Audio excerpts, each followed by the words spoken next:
কথা বলেছি, এটা কোনো কোরআন হাদিসের কথা নয়, এটা আমার ধারণার কথা, কোরআন হাদিসের কথা নয়। যেমন কোরআন শরীফের শুরু হয়েছে বিসমিল্লাহ দিয়ে। কি দিয়ে শুরু হয়েছে? বিসমিল্লাহ দিয়ে। প্রথম অক্ষরটা কি? বা। আর শেষ হয়েছে মিনাল জিন্নাতি ওয়ান নাস, শেষের অক্ষর কি? সিন। তাহলে কোরআনের প্রথম অক্ষর বা আর শেষের অক্ষর সিন, দুইটাকে জুড়ে দিলে কি হয়? বাস।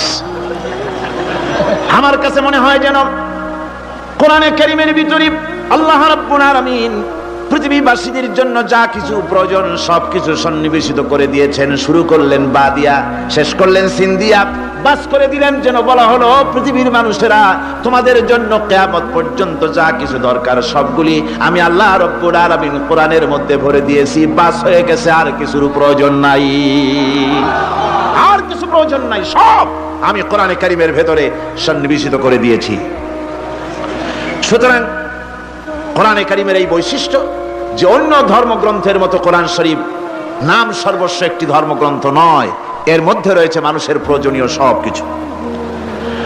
কোরআনের আরেকটি বৈশিষ্ট্য হচ্ছে যে অন্যান্য ধর্মগ্রন্থগুলির ভেতরে মানুষেরা হাত লাগাইছে, অপারেশন করেছে, বাড়াইছে কমাইছে, সর্বনাশ করে দিয়েছে, ইচ্ছে মতো বাড়াইছে কমাইছে। কমাতে কমাতে কম্বলের লোম বাঁচতে যেমন কিছু থাকে না, নিজেরা নিজেদের কথা ভিতরে ঢুকাতে ঢুকাতে আজকের বাইবেল আল্লাহর কথা শূন্য হয়ে গিয়েছে।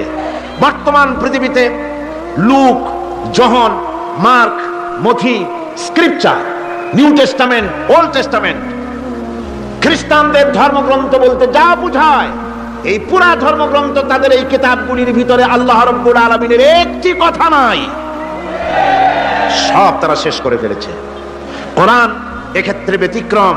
এ কোরআন একমাত্র কিতাব যা আজ পর্যন্ত অকৃত্রিম এবং অবিকৃত অবস্থায় বিশ্ব মানব সভ্যতার সামনে বিজয় গৌরব নিয়ে দেদীপ্যমান হয়ে আছে দ্বীপ্রহরের সূর্যের মতো, যার ভিতরে কোনো ভুল নাই, যার ভেতরে কোনো ত্রুটি নাই।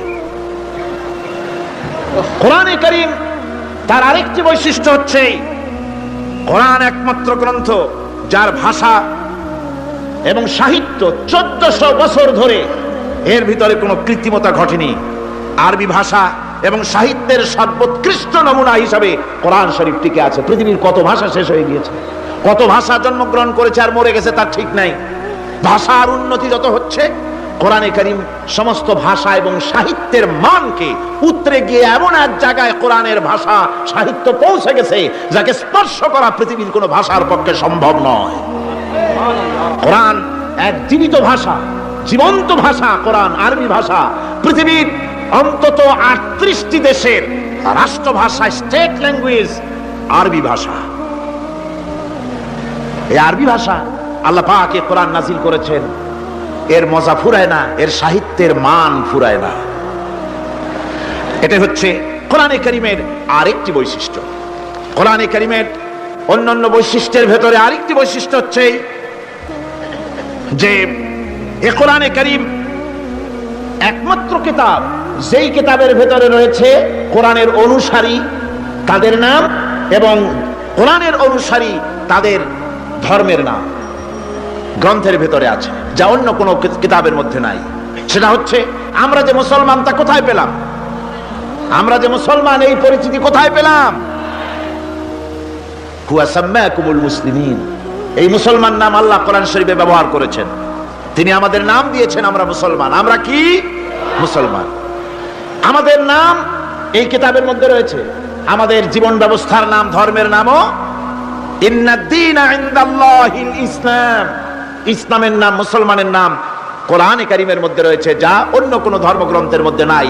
হিন্দু, খ্রিস্টান, বৌদ্ধ এ সমস্ত নাম তাদের নিজেদের বানানো নাম, তাদের ধর্মগ্রন্থের ভিতরে সব নামের কোনো পাত্তা নাই। কোরআনে কারীমের আরেকটি বৈশিষ্ট্য হচ্ছে কোরআন বিশ্বের সর্বাধিক পঠিত গ্রন্থ। এত বেশি পড়া হয়েছে, এ কোরআন পড়া হচ্ছে, এত বেশি পৃথিবীর কোন বই আজ পর্যন্ত পড়া হয় নাই, আর হবেও না। কোরআনে কারীমের আরেকটি বৈশিষ্ট্য হচ্ছে এই বিশাল ধর্মগ্রন্থ, এই বিশাল জীবন ব্যবস্থা, এই বিশাল কিতাব মানুষেরা মুখস্থ করেছে। আপনি আমাকে বলেন, নিজের ভাষা নয়, নিজের মায়ের ভাষা নয়, এমন এক বিশাল কিতাব মানুষ মুখস্থ করতে পেরেছে, এর কোন নমুনা আছে দুনিয়ায়? এর কোন নমুনা আছে? মাতৃভাষা নয়, অথচ পৃথিবীর ইংরেজ হোক, উর্দুভাষী হোক, ল্যাটিন হোক, তেলুগু হোক, ডাচ হোক, ফ্রান্স হোক, যে কোনো ভাষা, বাংলা ভাষা হোক, সমস্ত ভাষার লোকেরা কোরআনে কারীমকে মুখস্থ করতেছে। সুবহানাল্লাহি ওয়া বিহামদিহি। আমাদের দেশেও লক্ষ লক্ষ হাফেজে কোরআন বর্তমান রয়েছে। এটা হচ্ছে কোরআনে কারীমের আরেকটি বিরাট রকমের বৈশিষ্ট্য। কোরআনে কারীমের অফুরন্ত বৈশিষ্ট্যের ভেতরে এটাও একটি, কোরআন হচ্ছে একটি বিরাট মুজিজা। কোরআন একটি মুজিজা। কোরআন একটি কি? মুজিজা। দুনিয়ায় যত নবী আল্লাহ পাঠিয়েছেন, সমস্ত নবীদেরকে তিনটা জিনিস দিয়েছেন। কয়টা জিনিস কন্ত? তিনটা। ওয়াহি, হুসনে খুলক আর মুজিজা। একটা হচ্ছে ওহী, আরেকটা হচ্ছে উন্নত মানের চরিত্র, আরেকটা হচ্ছে কি? মুজিজা। এই মুজিজা সকল নবীকে দেওয়া হয়েছে। মুজিজা হচ্ছে সমকালীন যুগের বড় যে কোনো শক্তিকে দুর্বল করে দেয়, যে কোনো জিনিসকে দুর্বল করে দেওয়ার মতো ক্ষমতা রাখে যে জিনিস, তার নাম মুজিজা। মুসা আলাইহিস সালামের জামানায় জাদুর প্রভাব ছিল। তখন আল্লাহ রাব্বুল আলামিন মুসা আলাইহিস সালামকে একটা মুজিজা দিলেন। কি দিলেন? আল্লাহ রাব্বুল আলামিন বললেন, ওয়া মা তিলকা বিয়ামিনিকা ইয়া মুসা। মুসা, তোমার ডান হাতে ওটা কি? তিনি বললেন, এটি একটি লাঠি। আল্লাহ পাক বললেন, লাঠি তো ঠিকই, কিন্তু এর মধ্যে আরো এক ক্ষমতা আছে, তুমি জানো না, লাঠিকে ফেলে দাও। লাঠি ফেলে দিলেন, কি হয়ে গেল? হিয়া হাইয়াতুন তাসআ। বিরাট এক সাপে পরিণত হয়ে গেল। এই সাপ নিয়ে, এই লাঠি নিয়ে তিনি জাদুকরদের মোকাবেলা করলেন। জাদুকরেরা বলল, আপনি আগে দেখাবেন জাদু না আমরা দেখাবো আগে? মুসা আলাইহিস সালাম বললেন, তোমরা আগে দেখাও। তারা জাদু মন্ত্র পুত করে আশেপাশের সব জিনিসগুলিকে বাঘ, সিংহ ইত্যাদি বানিয়ে ফেললো। এগুলি ঝাঁপিয়ে পড়লো মুসা আলাইহিস সালামের উপরে। ক্ষণিক সময়ের জন্য মুসা আলাইহিস সালাম ঘাবড়ে গেলেন। আল্লাহ রাব্বুল আলামিন হযরতে মুসাকে ডেকে বললেন, মুসা রে, ভয় পাওয়ার কোনো কারণ নাই। প্রতিষ্ঠিত একটি সরকারের বিরুদ্ধে তোমাকে নামায় দিয়া ময়দানে তোমাকে আমি একা ছেড়ে দেই নাই। আমি আল্লাহ রাব্বুল আলামিন তোমার সাথে আছি। হাতের লাঠি ছেড়ে দাও। মুসা আলাইহিস সালাম লাঠি ছেড়ে দিলেন। লাঠি সাপ হয়ে গেল, হা করলো। জাদুকরদের তৈরি করা সমস্ত বাঘ, সিংহ, সাপ মুসা আলাইহিস সালামের লাঠি মার্কা সাপের পেটের মধ্যে গিয়া ঢুকলো। জাদুকরেরা মনে করলো, আমরা যা দেখালাম তা তো জাদু। নিঃসন্দেহে মুসা আলাইহিস সালাম যা দেখালেন তা নিঃসন্দেহে জাদু নয়, কারণ জাদু তো খেয়ে ফেলে দিয়েছে। কাজে জাদু যে জিনিসে খায় সেটা তো জাদু না, সেটা জাদুর বাবা অথবা দাদা। এটা ছিল মুসা আলাইহিস সালামের মুজিজা। হযরত দাউদ আলাইহিস সালামের মুজিজা ছিল, আল্লাহ রাব্বুল আলামিন তাকে মুজিজা দিয়েছিলেন, গলার সুন্দর আওয়াজ দিয়েছিলেন। তিনি যখন জাব্বুর শরীফ তেলাওয়াত করতেন, উড়ন্ত পাখিরা ওড়া বন্ধ করে চতুর্দিকে বসে আল্লাহর কালাম শুনতো। তিনি লোহা দিয়ে অস্ত্র তৈরি করতেন। অস্ত্র বানাবার সময় আগুন দিয়ে লোহা পোড়ায় অস্ত্র বানাতে হয়। দাউদ আলাইহিস সালামের তার প্রয়োজন ছিল না। তিনি যখন লোহা হাতির ভিতরে নিয়ে চাপ দিতেন, লোহা পানি হয়ে আঙ্গুলের ফাঁক দিয়ে গলে পড়ে যেত। এটা ছিল তার মুজিজা। হযরত সুলাইমান, আল্লাহ রাব্বুল আলামিন তাকে মুজিজা দান করলেন। কোরআনে কারীমের ভিতরে রব্বুল আলামিন বলেন, হযরত সুলাইমান আলাইহিস সালাম সকাল বেলায় বিনা মেশিনে, বিনা ইঞ্জিনে তক্তার উপরে বসে যেতেন। তক্তা 1 মাসের পথ অতিক্রম করত। আবার সন্ধ্যা বেলায় বসতেন, এই তক্তা আর 1 মাসের পথ অতিক্রম করে যেত। ঈসা আলাইহিস সালামের মুজিজা ছিল, জন্মান্তের চোখের উপরে হাত বুলিয়ে দিতেন, সঙ্গে সঙ্গে চোখ ভালো হয়ে যেত। কুষ্ঠব্যাধিগ্রস্ত লোকের গায়ে হাত বুলাতেন, সঙ্গে সঙ্গে কুষ্ঠব্যাধি ভালো হয়ে যেত। এই হলো তাদের মুজিজা। পয়গম্বরেরা বিদায় হয়ে গেলেন, মুজিজা বিদায় হয়ে গেল। দাউদ আলাইহিস সালাম বিদায় হলেন, মুজিজার সাথে নিয়ে গেলেন। তার উম্মতেরা ওই লোহাগুলি আর কেউ গলাতে পারে নাই, আজও কেউ গলাতে পারে না, হাত দিয়া চেপে ধরে। সুলাইমান আলাইহিস সালাম দুনিয়া থেকে বিদায় হয়ে গেছেন, মুজিজা নিয়ে কবরে চলে গেছেন। আজ আর তার অনুসারীরা অথবা দুনিয়ার কোন মানুষ বিনা ইঞ্জিনে তক্তায় বসে আর হাওয়ায় উঠতে পারবে না। মুসা আলাইহিস সালাম বিদায় হলেন, লাঠির মুজিজা চলে গেল। তার উম্মতেরা, তার অনুসারীরা কিয়ামত পর্যন্ত যদি 1000 বার চেষ্টা চালায়, লাঠিকে আর কোনোদিন সাপে পরিণত করতে পারবে না। ঈসা আলাইহিস সালাম আল্লাহ রাব্বুল আলামিন তাকে উঠায় নিলেন, মুজিজা তিনি সাথে নিয়ে গেলেন। আজ তার কোটি কোটি শত শত কোটি উম্মতেরা, দুনিয়া যারা তার উম্মত দাবি করে, খ্রিস্টানেরা হাজারো যদি চেষ্টা চালায়, তবুও জন্মদের চোখের উপরে হাত বুলিয়ে চোখ আর ভালো করতে পারবে না। কুষ্ঠবেদীগ্রস্ত লোকের গায়ে হাত বুলিয়ে কুষ্ঠবেদী ভালো করতে পারবে না। তার মানে হলো নবীরা যে যা যত মুজিজা পেয়েছিলেন, জীবদ্দশায় মুজিজা কাজে লেগেছে, দুনিয়া থেকে বিদায় হয়েছেন, মুজিজার সাথে নিয়ে গেছেন। কিন্তু আপনার আমার নবী, বিশ্ব নবী জনাব মুহাম্মদ রাসূলুল্লাহ সাল্লাল্লাহু আলাইহি ওয়াসাল্লামের কাছে আল্লাহ রাব্বুল আলামিন তাকে যত মুজিজা দিয়েছিলেন, 3000-এর উপরে আল্লাহর নবীর মুজিজা ঘটেছিল 23 বছরের নবুয়তের জীবনে। তার মধ্যে শ্রেষ্ঠ মুজিজা হতেছে কোরআন মাজিদ। আল্লাহর নবী বিদায় হয়ে গেলেন, মুজিজা সাথে নিয়ে যান নাই, মুজিজা রেখে গেলেন দুনিয়ায়। কিয়ামত পর্যন্ত দুনিয়াবাসী নবীর উম্মতেরা কোরআনের মুজিজা ব্যবহার করতে পারবে। এই কোরআনে কারীম রাসূল করিম সাল্লাল্লাহু আলাইহি সাল্লামের জীবনের শ্রেষ্ঠ মুজিজা। মানুষ পাগল হয়ে গেছে কোরআন শুনে। সুতরাং এই কোরআনের বৈশিষ্ট্য সকল দিক থেকে এক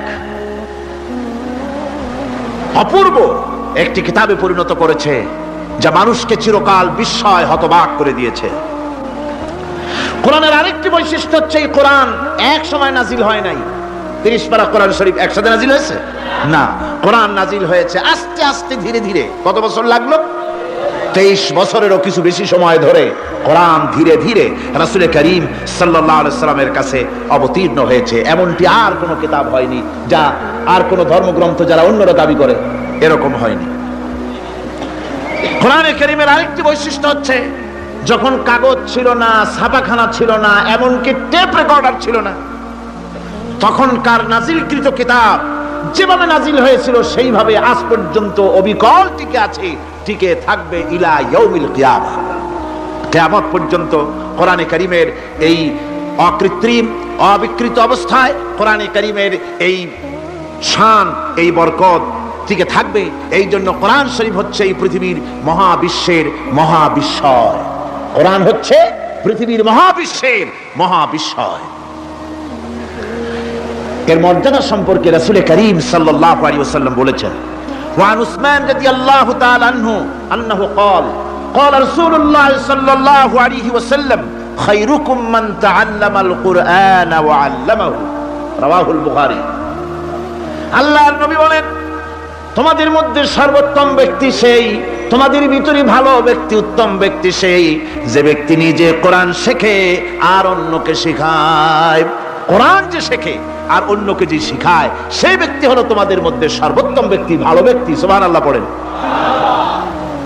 কোরআনে কারীমের এই মর্যাদা সম্পর্কে রাসূল করিম সাল্লাল্লাহু আলাইহি সাল্লাম বলেছেন, দুই ব্যক্তিকে, দুই শ্রেণীর লোককে ঈর্ষা করা যায়। অমুকে বিরাট বাড়ি করেছে, সে বাড়ি থেকে হিংসা হয়, আমি ওরকম বাড়ি করব, অমুকের মতো নেতা হব, অমুকের মতো বড় লোক হতে হবে। পরশ্রী কাতরতা অথবা ঈর্ষা করা, এরকমের ঈর্ষা করা জায়েজ নাই। রাসূলুল্লাহ বলেছেন, দুই ব্যক্তির সঙ্গে ঈর্ষা করা যায়। আন ইবনে ওমর রাদিয়াল্লাহু তাআলা আনহু আন্নাহু قال قال رسول الله صلى الله عليه وسلم لا حسد الا على الاثنين। দুই ব্যক্তি ছাড়া অন্য কারো সাথে হিংসা করা যায় না, রিস্ক করা যায় না। কোন কোন ব্যক্তি? রাজুলুন আতাহুল্লাহুল কুরআন ফাহুয়া ইয়াকুমু বিহি আনা আল-লাইলি ওয়া আনা আন-নাহার। ওই ব্যক্তির সঙ্গে ঈর্ষা করা যায়, হিংসা করা যায় যে ব্যক্তিকে আল্লাহ পাক কোরআনের ইলম দান করেছেন, সে ব্যক্তি দিনরাত কোরআন তেলাওয়াত করে, কোরআনের উপরে আমল করে, কোরআনের উপরে থাকে, মানুষকে কোরআনের দাওয়াত দেয়। ওই লোকের সাথে ঈর্ষা করা দরকার যে তার মতো হতে চায়। ওয়া রাজুলুন আতাহুল্লাহু মালান ফাহুয়া ইউনফিকু মিনহু আনা আল-লাইলি ওয়া আনা আন-নাহার। মুত্তাফাকুন আলাইহি, বুখারী মুসলিমের হাদিস। রাসূলুল্লাহ বলছেন, অন্য আরেক ব্যক্তি হচ্ছে যে ব্যক্তিকে আল্লাহ পাক মাল দিয়েছেন, সম্পদ দিয়েছেন, ওই ব্যক্তি তার মাল আর সম্পদকে দিনরাত দুহাতে আল্লাহর রাস্তায় খরচ করে, তার মতো হওয়ার জন্য তার সাথে ঈর্ষা করা যেতে পারে। আমার বন্ধুগণ, এই কোরআন হচ্ছে এমন এক কিতাব যে কোরআনকে নিয়ে যারা অগ্রসর হয় আল্লাহ তাদেরকে বাড়ায় দেন, আর কোরআনের সাথে যারা হিংসা করে, বিদ্বেষ করে, আল্লাহ তাদেরকে অধঃপাতিত করে দেন। عن عمر بن الخطاب رضي الله تعالى عنه أنه قال قال رسول الله صلى الله عليه وسلم إن الله يرفع بهذا الكتاب أقواما ويضع به آخرين رواه مسلم।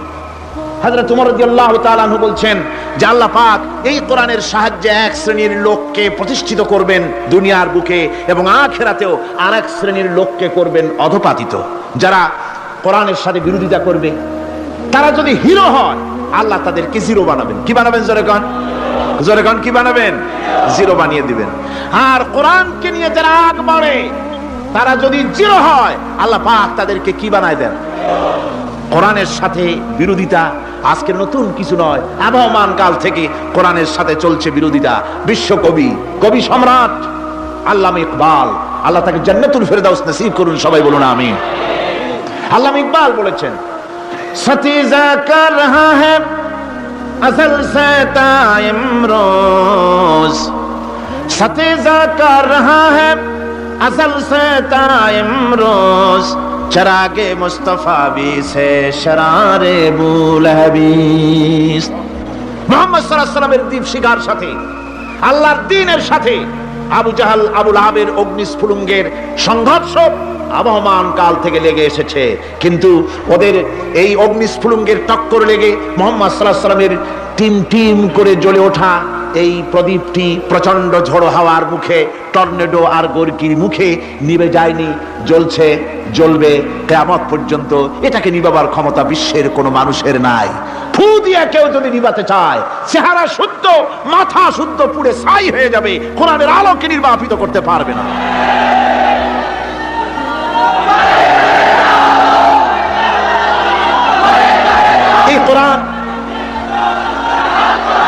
এই কোরআন যার সিনার ভিতরে থাকে, যার সিনার মধ্যে থাকে, সে হয় সমৃদ্ধ। আর যার সিনার মধ্যে থাকে না, সে হয় সবচাইতে ফকির আর এতিম। আল্লাহর নবী বলেছেন, ইন্নাল্লাযী লাইসা ফী জাওফিহি শাইউম মিনাল কুরআনি কাল বাইতিল খারিব। যেই দেহের ভিতরে কোরআন নাই, যেই দেহের ভিতরে, সেই সিনার ভিতরে কোরআন নাই, ওই মানুষটা হতেছে একটা সাড়া বাড়ির মতো, একটা উজাড় বাড়ির মতো, বিরান বাড়ির মতো। বিরান বাড়িতে কি থাকে? সাড়া বাড়িতে কি থাকে? কি কয়? না না, ভূত কিসের? খামোখাই ভয় পান আপনারা। ভূত বলে কিছু নাই। হ্যাঁ, শয়তান থাকে, জিন থাকে, তারপরে ওর মধ্যে আর কি থাকে? উতুম পেঁচা থাকে, ইঁদুর থাকে, তেলাপোকা থাকে, উই পোকা থাকে, বাঁদর থাকে, উল্লুক থাকে, সাপ থাকে। রাসূলুল্লাহর কথা দেখেন, কি সুন্দর কথা, সুবহানাল্লাহ সুবহানাল্লাহ। যে দেহের ভিতরে কোরআন নাই, সারা বাড়িতে যা থাকে, পুরো বাড়িতে যা থাকে, বিরান বাড়িতে যা থাকে, যে দেহে কোরআন নাই, সেই দেহের মধ্যে তাই থাকে। আজ দেখুন বাংলাদেশের শিক্ষাঙ্গনে, কলেজ ইউনিভার্সিটিগুলিতে কোরআন পড়ানো হয় না। বলেন ঠিক কিনা? আমাদের বিশ্ববিদ্যালয়গুলিতে কোরআন পড়ানো হয়, তাফসীর পড়ানো হয়, হাদিস পড়ানো হয় না।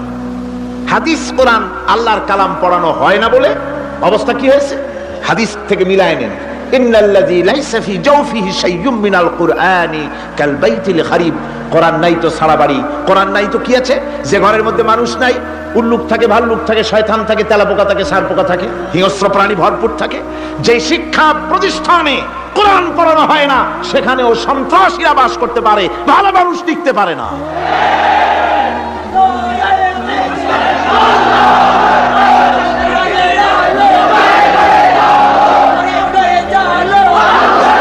এই জন্য কোরআন যেখানে পড়া হয় না, সেটা কবরের তুল্য।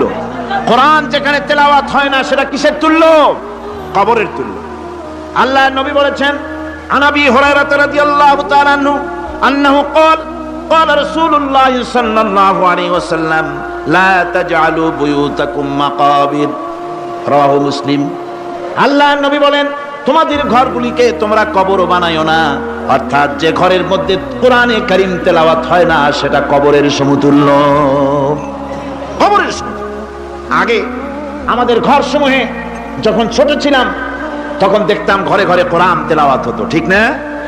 প্রত্যেকটা ঘরের জানালা দিয়া সকালবেলা আওয়াজ আসতো, আউযু বিল্লাহি মিনাশ শাইতানির রাজীম, বিসমিল্লাহির রহমানির রহিম। তেলাওয়াতের আওয়াজ ভেসে আসছে। আজ আর এই অবস্থা নাই।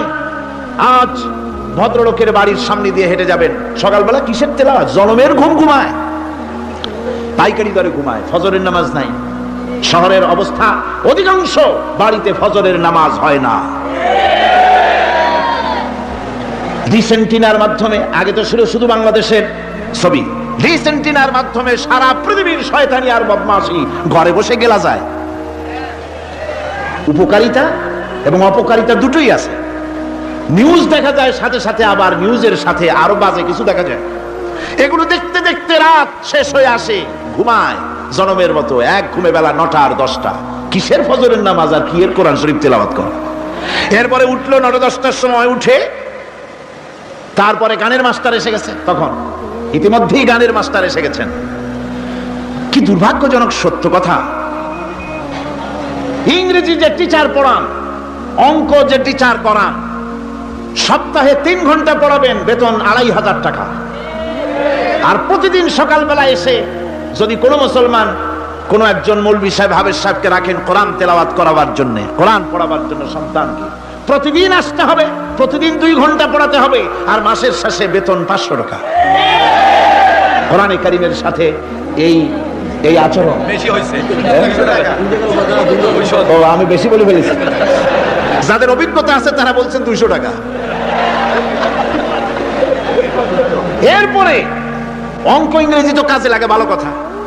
তারপরে গানের মাস্টার আসছেন, তিনি শেখাবেন কি?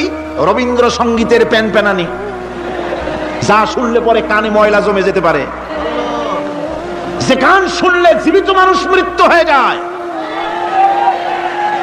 নজরুলের কথা শেখানো হবে না, তাহলে সেটা হবে সাম্প্রদায়িকতা। গানের মাস্টারকে, নাচের মাস্টারকে 5,000 টাকা, 10,000 টাকা পর্যন্ত বেতন দেওয়া হয়। এই জাতির জন্য আল্লাহর রহমত কেমনে আসবে? কি কারণে আসবে? কোরআনের সাথে এই বেয়াদবি আমরা করেছি। ঘরগুলিকে, আজকে আমাদের ঘরগুলিকে আমরা কবরস্থানে পরিণত করে দিয়েছি। কোরআন তেলাওয়াত হচ্ছে না। আমার বন্ধুগণ, কোরআন তেলাওয়াত করুন, বেশি বেশি তেলাওয়াত করুন, ঘরকে জীবিত করুন, সন্তানকে তেলাওয়াত করান, আপনি নিজেও তেলাওয়াত করেন। কোরআনে কারীম যারা তেলাওয়াত করবেন তাদের সম্পর্কে আল্লাহর নবী বলেন, মান ক্বারাআল কুরআনা ফাস্তাযহারাহু ফাহাল্লা হালালাহু ওয়া হারামা হারামাহু আদখালাহুল্লাহুল জান্নাহ। আল্লাহর নবী বলেন, যে ব্যক্তি কোরআন শরীফ তেলাওয়াত করবে এবং কোরআনের হালাল অনুযায়ী হালালকে মেনে চলবে, হারাম অনুযায়ী হারাম থেকে ফিরে থাকবে, এরকম কোরআনের উপরে যে তেলাওয়াত করবে আর আমল করবে, আল্লাহ রাব্বুল আলামিন কিয়ামতের দিন তাকে জান্নাতের ভিতরে প্রবেশ করাবেন। শুধু বেহেশতে যাবে না, ওয়াসাফাহু ফি আশরাতিন মিন আহলি বাইতিহি কুল্লুহুম কাদ ওয়াজাবাত লাহুন নার। নবীজি বলেন, এই কোরআনে কারীমের বরকতে কিয়ামতের দিন ওই ব্যক্তি তার রক্ত সম্পর্কিত 10 জন আত্মীয়ের ব্যাপারে সুপারিশ করার জন্য তৌফিক পাবে আল্লাহর দরবারে। এমন 10 ব্যক্তি, যেই 10 ব্যক্তির জন্য হিসাবের পরে জাহান্নাম ওয়াজিব হয়ে গিয়েছিল, এমন 10 ব্যক্তি সম্পর্কে কোরআনের তেলাওয়াতকারী আর আমলকারী আল্লাহর দরবারে সুপারিশ করার জন্য পারমিশন পাবেন। এমন নিয়ামত, সেই নিয়ামত থেকে আমরা বঞ্চিত হয়ে যাচ্ছি। আমি বলি না যে আপনারা কলেজ ইউনিভার্সিটিতে ছেলেদের পড়তে দিবেন না, আমি তা বলি না। তারা কলেজ ইউনিভার্সিটিতে বিলক্ষণ পড়াশোনা করুক, কিন্তু তাদেরকে কোরআন শরীফ শিখান। লক্ষ লক্ষ টাকা খরচ করলেন ছেলের পেছনে, কিন্তু কোরআন শিখালেন না। আপনি মরে গেলে আপনার জানাজাটা পড়বে, এ তৌফিকও সে পেল না। জানাজার ইমামতি তো দূরের কথা, জানাজার নিয়ত জানে না, পাক পবিত্রতা জানে না। বাপ মরে গেছে, সে তখন ছিল মার্কেটে, শুনলো বাপ মরছে, তাড়াতাড়ি জানাজায় শরীক হতে হবে। প্যান্টও পাক নাই, যেহেতু পেশাবের যখন বেগ এসেছিল দেওয়ালের পাশে দাঁড়াইয়া কাম সারছে, দোয়া মোছার কাম নাই, মাথায় টুপি নাই, নাক মোছা রুমাল ছিল পকেটে, রুমালটা মাথায় দিয়ে দাঁড়ায় গেল। আল্লাহু আকবার। বাপের কপালে যা আছে তাই হোক। তারপরে বাপ মরে গেছে, কান্না শুরু করেছে। যেদিন মরছে সেদিন কানতেছে, পরের দিনও একটু মুখ মলিন কান্দে। নাম বল্টু মিয়া। তার আবার এক বন্ধু আছে, তার নাম শান্তু মিয়া। শান্তু মিয়া বলছে, মিয়া বল্টু কান্দো কেন? বাপ মরে গেছে। এগুলো আছে নাকি, এগুলো মরিয়ে যায়, আমার একটা ছিল ওটাও মরছে। চিরকাল কারো বাপ থাকে না, সুতরাং এত মন খারাপ কেন? আসো, ইন্ডিয়া থেকে ভালো একটা বই আসছে, সেটা দেখে এত আনন্দ পাবে। বাপ তো বাপ, 14 গোষ্ঠী মরলেও মনের দুঃখ মুছে যাবে। এরপরে বাড়ি এনে তাকে সিনেমার ছবি দেখানো হলো। ছবি সে দেখলো, ফেরার সময় বাপের কবরের কাছ থেকে যাওয়ার সময় দাঁড়িয়ে গেল ক্ষণিকের জন্য। আহারে বাপ, বিদায় হয়ে গেলা, কি দেব তোমারে, কিছু তো নাই আমার কাছে, তাই সারা রাত ধরে যা কিছু দেখলাম এগুলি তোমার আমলনামায় দিয়ে গেলাম। জোরে কর নাউজুবিল্লাহ। আমি সমস্ত পিতাদেরকে বলতে চাই, সন্তানদেরকে কোরআন শিখান, কাজে লাগবে। কোরআন শিখালে কাজে লাগবে। কোরআন শরীফ মুখস্থ করে, বেশি করে মুখস্থ করেন কোরআনে কারীম, আপনার ফায়দা হবে। হযরত ওমর রাদিয়াল্লাহু তাআলা আনহু বর্ণনা করছেন যে রাসূল কারীম সাল্লাল্লাহু আলাইহি ওয়াসাল্লাম বলেছেন, ইউকালু লিসাহিবিল কুরআনি ইকরা ওয়ারাত্তিল কামা কুনতা তুরাত্তিলু ফিদ দুনিয়া। কিয়ামতের দিন জান্নাতীদেরকে, বেহেশতীদেরকে আল্লাহ রাব্বুল আলামিন বলবেন, কোরআন শরীফ তেলাওয়াত করো আর উপরের দিকে উঠতে থাকো। কোরআনে যেভাবে দুনিয়ার বুকে কোরআনে কারীম তুমি মুখস্থ করেছিলে, ধীরে ধীরে তেলাওয়াত করতে, ওইভাবে ধীরে ধীরে কোরআন তেলাওয়াত করো আর উপরের দিকে উঠতে থাকো। আল্লাহ পাক বলতে থাকবেন, উপরের দিকে ওঠো, তেলাওয়াত করো আর ওঠো। উঠতে উঠতে যেই জায়গায় গিয়ে তোমার তেলাওয়াত শেষ হয়ে যাবে, জান্নাতের ওই জায়গাটা তোমার জন্য বরাদ্দ হবে। আবু দাউদ শরীফের হাদিস। জান্নাতের ওই জায়গাটা তোমার জন্য বরাদ্দ হবে। এখন যাদের শুধু সূরা ইখলাস আর সূরা কাউসার মুখস্থ, তারা তো 2 পা আগাই বসে যাবে, উঠতে পারবেন না। বেশি বেশি মুখস্থ করেন, হাফেজে কোরআন হন অথবা হাফেজের মতো হন। বেশি বেশি মুখস্থ করেন সূরা ইয়াসিন, সূরা দুখান, সূরা রহমান, সূরা ওয়াকিয়া, সূরা মুজাম্মিল, এই সমস্ত সূরা, বেশি সূরা আল আরাফ, সূরা কাহাফ, সূরা মারিয়াম ইত্যাদি মুখস্থ করেন। কিয়ামতের দিন কাজে লাগবে। জান্নাতের অত উঁচায় উঠতে পারবেন। হাফেজে কোন জায়গায় যাবে? সুবহানাল্লাহ ওয়া বিহামদিহি। 30 পারা কোরআন যার সিনার ভিতরে, জান্নাতের কোন জায়গাটা আল্লাহ তাকে বরাদ্দ করবেন? সুবহানাল্লাহ, সুবহানাল্লাহ। কোরআনে কারীমকে মুখস্থ করুন, বেশি করে মুখস্থ করুন। কোরআনে কারীমকে বেশি করে তেলাওয়াত করুন। এই কোরআনে কারীমকে যারা বেশি করে তেলাওয়াত করবে, তেলাওয়াত করতে গিয়ে যারা আল্লাহর কাছে কিছু চাওয়ার সময় পাবে না, তাদের সম্পর্কে রাসূল কারীম সাল্লাল্লাহু আলাইহি ওয়াসাল্লাম বলেছেন হাদিসে কুদসি, হাদিসে কুদসি রাসূল কারীম সাল্লাল্লাহু আলাইহি ওয়াসাল্লাম বলেছেন, ইয়াকুলুর রাব তাবারাকা ওয়া তাআলা মান শাগালাহুল কুরআন আন যিকরি মাসআলাতি আতাইতুহু আফজালা মা উতিয়া সাইলিন। আল্লাহর নবী বলেন, আমার আল্লাহ পাক বলেছেন, কোরআন তেলাওয়াত করতে গিয়ে যারা ব্যস্ত থাকে, কোরআন তেলাওয়াত করতে করতে যারা আমার কাছে হাত পেতে কিছু চাওয়ার সময় পায় না, যারা আমার কাছে হাত পেতে কিছু চায়, তাদের থেকে তেলাওয়াতকারীদেরকে আমি রব্বুল আলামিন বেশি করে দেই। সুবহানাল্লাহ। কোরআন তেলাওয়াত করতে করতে যারা আল্লাহর কাছে হাত পেতে চাওয়ার সময় পায় না, আল্লাহ পাক বলেন যারা চায় তাদের থেকে তেলাওয়াতকারীকে আমি বেশি দেই। আমার বন্ধুগণ, শুধু তাই নয়, এই কোরআনে কারীম যারা তেলাওয়াত করবে, আমল করবে, কিয়ামতের দিন তার মা বাবার মাথার উপরে আল্লাহ রাব্বুল আলামিন, আবু দাউদ শরীফের হাদিসে এসেছে, তার মা বাপের মাথার উপরে নূরের টুপি পরিধান করানো হবে। এমন নূরের টুপি, এমন নূরের তাজ পরানো হবে, চন্দ্র সূর্যের আলোকে ম্লান করে দেবে। হাসরবাসীরা প্রশ্ন করবেন, এ লোকটি কে? কোনো ফেরেশতা নাকি বলে না, কোনো নবী নাকি বলে না, তবে কি ইনি কে?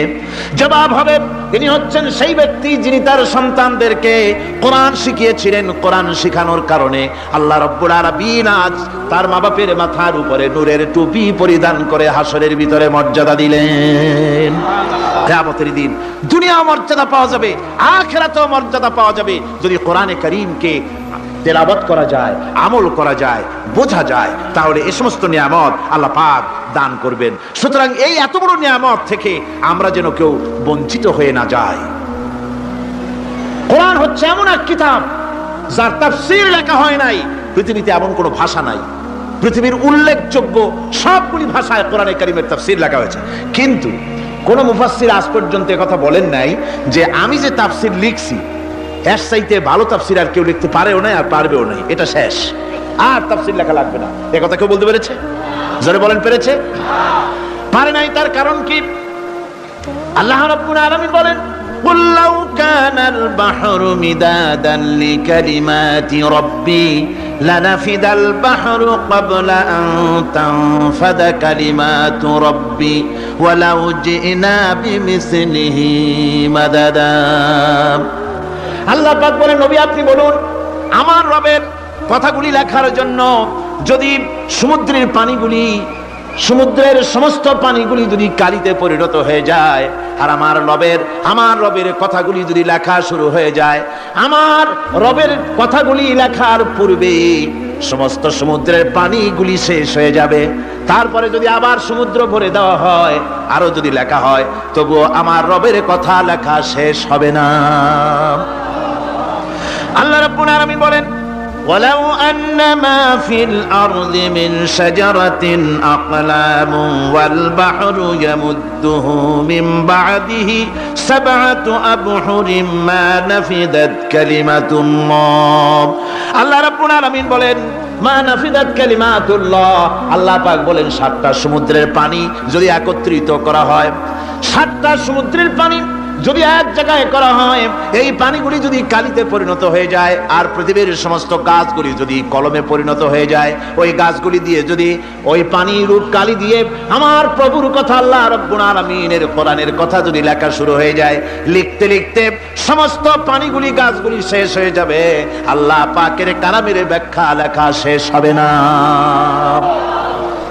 মা নাফিদাত কালিমাতুল্লাহ, আল্লাহর কথা লেখা শেষ হবে না। এত বড় বিরাট আজিম কিতাব আল্লাহ পাক আমাদেরকে দান করেছেন, সুবহানাল্লাহ পড়েন।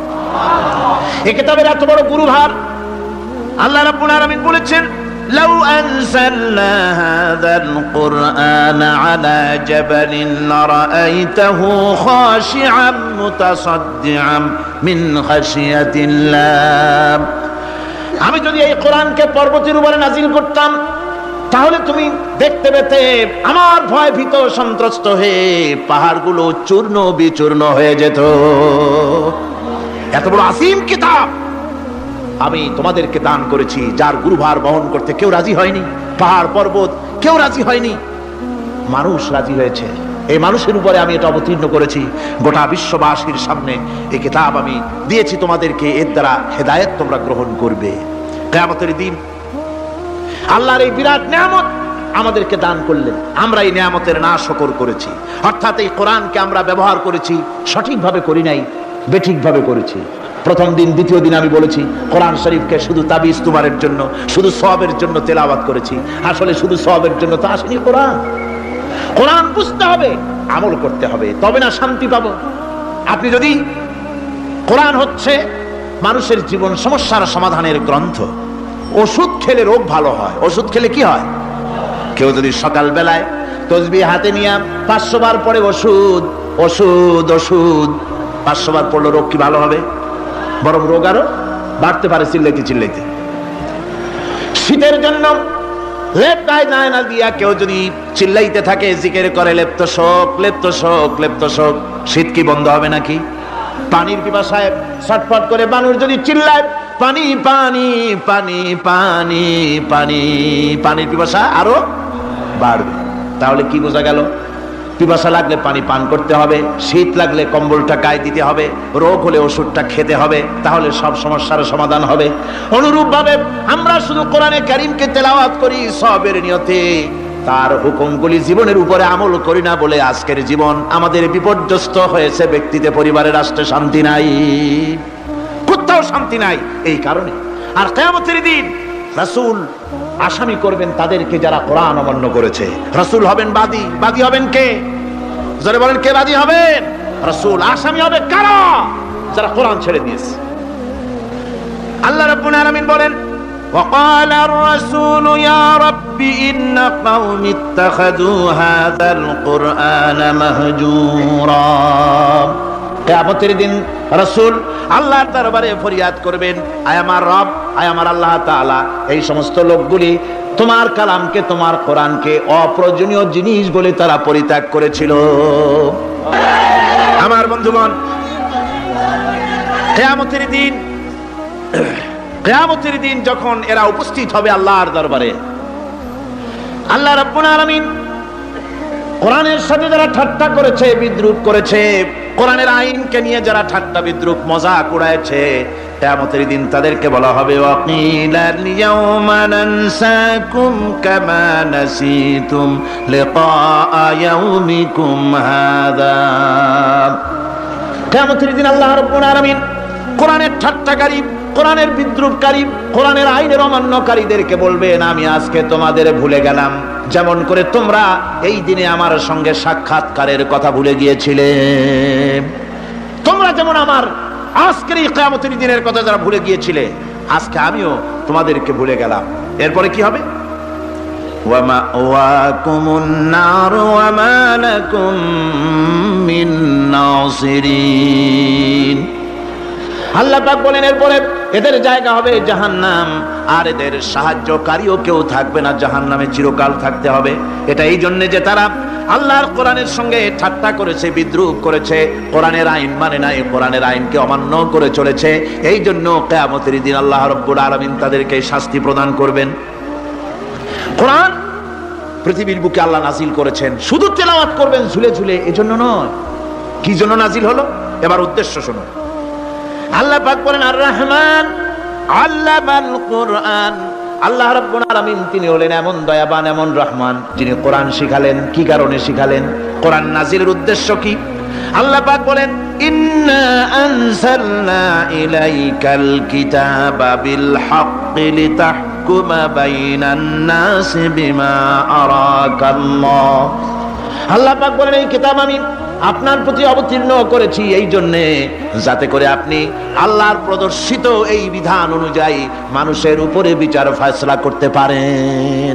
মানুষের উপরে আইন চলবে আল্লাহ। কার আইন? জোরে বলেন কার আইন? আলা লাহুল খালক ওয়াল আমর। সৃষ্টি যার, আইন চলবে কার? আল্লাহ পাক বলেন এই জন্য নাজিল করলাম, কোরআন নাজিল করেছি যাতে করে কোরআনের আইন দিয়ে বিচার ফয়সালা করতে পারেন, সেই জন্যই কোরআন নাজিল করলাম। আসলে আল্লাহর নবীর এই পৃথিবীতে আগমনের উদ্দেশ্য ওটাই ছিল। হুয়াল্লাযী আরসালা রাসূলাহু বিল হুদা ওয়া দীনিল হক লিইয়ুযহিরাহু আলাদ-দীনি কুল্লিহি ওয়া কাফা বিল্লাহি শাহীদা। আল্লাহ রাব্বুল আলামিন বলেন আমি আমার রাসূলকে দ্বীনে হক, সত্যের বিধান সহকারে দুনিয়ায় প্রেরণ করেছি। লিইয়ুযহিরাহু আলাদ-দীনি কুল্লিহি আয় লিইয়ুগলিবাহু আলা সাইরিল আদিয়ান। সমস্ত আদিয়ানে বাতিলের উপরে আমার দ্বীনকে বিজয়ী করে দেওয়ার জন্য আমি রাসূলের কাছে কিতাব সহকারে তাকে অবতীর্ণ করেছি। এ দায়িত্ব শুধু মুহাম্মদ সাল্লাল্লাহু আলাইহি ওয়াসাল্লামের ছিল না, দুনিয়ার উপরে আল্লাহর দ্বীন কায়েম করা, আল্লাহর বিধান অনুযায়ী মানুষের বিচার ফয়সালার দায়িত্ব শুধু মুহাম্মদ সাল্লাল্লাহু আলাইহি ওয়াসাল্লামের ছিল না, সমস্ত নবীদের ছিল। কাদের ছিল? সব নবীদের ছিল। ফাবাআসাল্লাহু আন-নাবিয়্যিনা মুবাশশিরিনা মুনযিরিন ওয়া আনসালা মা'আহুমুল কিতাবা বিল হাক্কি লিয়াহকুমা বাইনান নাস। আল্লাহ পাক বলেন সমস্ত নবীদের কাছে আমি কিতাব অবতীর্ণ করেছি এই জন্য যে তারা সহজ এবং সোজা পথে যারা চলতে চায় তাদেরকে তিনি সুসংবাদ দিবেন, আর বাঁকা পথে যারা চলবে তাদেরকে তিনি জাহান্নামের ভীতি প্রদর্শন করবেন। আর আমি তার উপরে যে কিতাব অবতীর্ণ করেছি এই কিতাব দিয়ে জনগণের উপরে বিচার ফয়সালা করবে, আইন চলবে আল্লাহর কিতাব দিয়ে। আইন চলবে কি দিয়ে? আল্লাহর কিতাব দিয়ে। আল্লাহর কিতাব অনুযায়ী জনগণকে পরিচালিত করবেন। এই জন্য আমি এই কোরআনকে নাজিল করেছি, অতীত এই কিতাবগুলি নাজিল করেছি।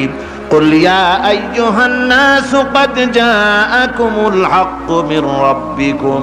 আল্লাহ পাক বলেন নবী আপনি বলে দেন, আপনি বলুন হে মানব সকল, আল্লাহর পক্ষ থেকে তোমাদের জন্য মহাসত্য এসেছে। এই মহাসত্য যদি অনুসরণ করো তোমাদের জন্য কল্যাণকর হবে। ওমান দাল্লা ফাইন্নামা ইয়াদুল্লু আলাইহা। আর যদি কোরআনকে অমান্য করো, আল্লাহর কিতাবকে অমান্য করো, তাহলে তোমাদের জন্য অকল্যাণ হবে। আজ আপনারা বলেন আল্লাহর কিতাবের আইন কি আমাদের দেশে চলে? কোরআনের আইন কি চলে? চলে না। কোরআনের আইন চলে না। আমরা কি খুব শান্তিতে আছি? খুব আরামে আছি? শ্রমিকরা তাদের শ্রমের মূল্য পায়, কৃষক তার উৎপাদিত পণ্যের সঠিক দাম পায়, নারী তার সতীত্বের মর্যাদা পায়। জনগণ কি আরামে ঘুমাতে পারে? না, জনগণ রীতিমতো দুবেলা পেট পুরে সমস্ত জনগণ খেতে পারে। এর একমাত্র কারণ হচ্ছে কোরআনের আইনকে অমান্য করা হয়েছে। ভালো করে কান পেতে শুনুন, আল্লাহ রাব্বুল আলামিন কোরআনে কারীমের মধ্যে পরিষ্কার করে বলেছেন, ওয়া মান লাম ইয়াহকুম বিমা আনজালাল্লাহু ফাউলাইকা হুমুল কাফিরুন। যারা নাকি আমার দেওয়া বিধান অনুযায়ী, কোরআন অনুযায়ী যারা বিচার ফয়সালা করে না, ফাউলাইকা হুমুল কাফিরুন, ফাউলাইকা হুমুজ জালিমুন, ফাউলাইকা হুমুল ফাসিকুন। যারা আমার দেওয়া বিধান অনুযায়ী বিচার ফয়সালা করে না, তারা কাফির, তারা জালিম, তারা ফাসিক। সুতরাং এর ভিতরে এই জুলমের মধ্যে জালিমদের অন্তর্গত, ফাসিকদের অন্তর্গত হয়ে বাংলাদেশের বহু মুসলমান, পৃথিবীর বহু এলাকার মুসলমান এর মধ্যে লিপ্ত হয়ে আছে। কোরআনের আইন চালু না করলে পরে, কোরআনের আইন না মানলে পরে জালিম হতে হবে, কাফির হতে হবে, ফাসিক হতে হবে। অর্থাৎ যতখানি না মানবেন ততখানি এই বিশেষণে বিভূষিত হতে হবে। এক শ্রেণীর লোক আছে যারা বলে বেড়ান ধর্ম আর রাজনীতি আলাদা। বলেন কিনা কর, জোরে বলেন, বলে কিনা ধর্ম আর রাজনীতি আলাদা। তারা বলেন আমরা ধর্ম নিরপেক্ষ থাকতে চাই। তারা কি থাকতে চায়? ধর্ম নিরপেক্ষ থাকতে চায়। কোরআনে কারিমে এই ধর্ম নিরপেক্ষবাদীদের ব্যাপারে কোরআন কি বলছে শুনুন। আল্লাহ রাব্বুল আলামিন বলেন, আলাম তারা ইলাল্লাযীনা ইয়াজউমুনা আন্নাহুম আমানু বিমা উনজিলা ইলাইকা ওয়া মা উনজিলা মিন ক্বাবলিক।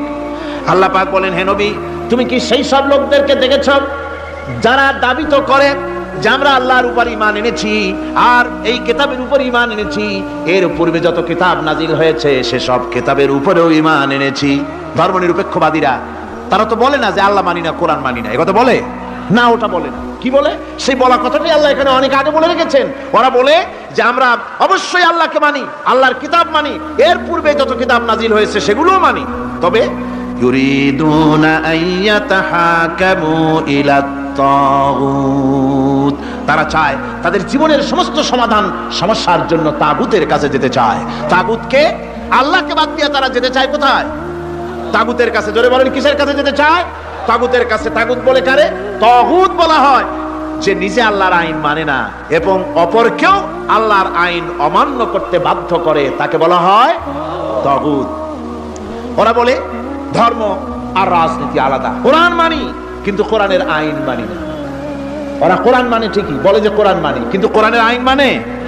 তাহলে এ মানি বলার অর্থটা কি? এর মূল্যটা কোথায়? কোরআন যদি মানো তো কোরআন বলেছে সুদ খেও না। আমাদের দেশে সুদ চলছে না? কোরআন বলেছে বিবিকে পর্দায় রাখো, পর্দায় কি রাখা হচ্ছে? কোরআন বলেছে ওজনে কম দিও না, তা কি মানা হচ্ছে? কোরআন বলেছে আমার আইন দিয়ে দেশ শাসন করো, তা কি করা হচ্ছে?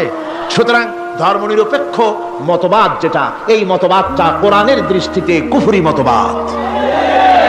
ধর্মনিরপেক্ষ মতবাদ কি? জোরে বলেন, ধর্মনিরপেক্ষ মতবাদ কি? কোন মুসলমান, যে ব্যক্তি নিজেকে মুসলমান বলে দাবি করে, ধর্মনিরপেক্ষ মতবাদ সে বিশ্বাস করতে পারে না, জায়েজ নাই, হারাম। আফাতুমিনুনা বিবাদিল কিতাব ওয়া তাকফুরুনা বিবাদ। তোমরা কোরআনের কিছু অংশকে মেনে নিবে আর কিছু অংশকে করবে অস্বীকার। এটা যদি করো দুনিয়ার জীবনে পাবে দুনিয়ার জীবনে জিল্লতি আসবে, লাঞ্ছনা আসবে, আর কিয়ামতে পাবে জাহান্নামের শাস্তি। সুতরাং ধর্মনিরপেক্ষ মতবাদের অর্থ তারা বলে যে ধর্মহীনতা নয়, আসলে কিন্তু ধর্মনিরপেক্ষ মতবাদের অর্থই হলো ধর্মহীনতা। ঠিক কিনা কন? জোরে বলেন ঠিক কিনা? এই ধর্মনিরপেক্ষ মতবাদ আমাদের দেশের জন্ম হয় নাই, এর জন্ম হয়েছে ইউরোপ সভ্যতায়। প্রাচীন ইউরোপ সভ্যতায় এর জন্ম হয়েছিল। সেখান থেকে তার আন্ডা বাচ্চা ভারতে এসেছিল। ভারত থেকে এই আন্ডা বাচ্চার কিছু অংশ 1972 সালে তদানীন্তন সরকারের মাথার উপরে ভারত চাপিয়ে দিয়েছিল। সেই ধর্মনিরপেক্ষ মতবাদ 1972 সনের সংবিধানে লেখা হলো, কিন্তু 1982 সনে যখন সংবিধান আবার অ্যামেন্ডমেন্ট করা হলো, তখন ধর্মনিরপেক্ষতার কপালে ঝাঁটা মেরে বিদায় করা হয়েছে। বাংলাদেশে ধর্মনিরপেক্ষ মতবাদ চলতে পারে না। ধর্মনিরপেক্ষ মতবাদের কথা আমাদের দেশে তারাই বলে যারা 72 সনে ক্ষমতায় ছিলেন। তারা ধর্মের সাথে কি ব্যবহার করেছেন আমরা ভুলে যাই নাই, আপনারা ভুলে গেছেন। 1972 সনে দেশের সমস্ত বিশ্ববিদ্যালয়ের মনোগ্রাম থেকে ইকরা বিসমি রাব্বিকাল্লাযী খালাক রাব্বি জিদনি ইলমা কোরআনে কারীমের এই আয়াতকে বিদায় করে দেওয়া হয়েছিল। শাসনতন্ত্রের শিরোনামে বিসমিল্লাহকে গ্রহণ করা হয় নাই। শুধু তাই নয়, কোরআনে কারীম যেখানে তেলাওয়াত করা হয় তখনকার সময় রেডিওতে, টেলিভিশনে, ওই 72 থেকে 3 বছর, এবং এখনো সেই দলটি মিটিং করতে গিয়ে, কোনো জায়গায় কিছু করতে গিয়ে আগে কোরআন শরীফ, তারপরে গীতা, তারপরে বাইবেল, এগুলি হচ্ছে মুনাফিকের লক্ষণ। কিসের লক্ষণ? যেখানে যেই টেবিলে, যেই মঞ্চে কোরআন তেলাওয়াত হয়, বাইবেল, গীতা পড়া হারাম, পড়া হতে পারে না। কোরআনের চাইতে শ্রেষ্ঠ কিতাব আল্লাহর দুনিয়া আছে? সমস্ত কিতাবকে রদ করেছে কোরআন। হযরত ওমর রাদিয়াল্লাহু তাআলা রাসূল করিম সাল্লাল্লাহু আলাইহি ওয়াসাল্লামের কাছে গিয়ে তাওরাতের একটা পাতা পড়তেছিলেন। হযরত আবু বকর রাদিয়াল্লাহু তাআলা সেখানে চলে এলেন। এসে দেখেন রাসূল করিম সাল্লাল্লাহু আলাইহি ওয়াসাল্লামের চেহারা মোবারক লাল হয়ে গিয়েছে গোসায়। হযরত আবু বকর বললেন, ওমর, তুই যদি এর থেকে মরে যেতিস, তুই যদি এর থেকে মরে যেতিস, তুই যদি এর থেকে মরে যেতি। 3 বার বললেন। হযরত ওমর শিউরে উঠলেন, হতচকিত হয়ে উঠলেন। আবু বকর আমাকে মরার কথা বলছেন কেন? তিনি তাকিয়ে দেখেন রাসূল করিম সাল্লাল্লাহু আলাইহি ওয়াসাল্লামের চেহারা মোবারক গোসায় লাল হয়ে গিয়েছে। হযরত ওমর বলছেন, ইয়া রাসূলুল্লাহ, আমার এবং আমার পিতামাতার জীবন আপনার কদম মোবারকে উৎসর্গ হয়ে যাক। আমি অপরাধ করেছি, কি অন্যায় করেছি হুজুর আমাকে বলুন। হুজুর বলছেন, ওমর, তুমি যে তাওরাতের পাতা আমার সামনে পড়তেছো, এই তাওরাত যার উপরে নাজিল হয়েছিল, সেই মুসা আলাইহিস সালাম যদি আজকে বেঁচে থাকতেন, তাহলে আমার উম্মতের ভিতরে শামিল হয়ে যাওয়া তার জন্য ফরজ হয়ে যেত। অতীতের সমস্ত কিতাবকে রদ করা হয়েছে, সমস্ত শরিয়াতকে বন্ধ করা হয়েছে। সুতরাং কোন মুসলমানের প্ল্যাটফর্মে যেখানে কোরআন তেলাওয়াত হয়, বেদ, বাইবেল, গীতা পড়া হারাম সেখানে। এই মুনাফিকরা তাও করে থাকে।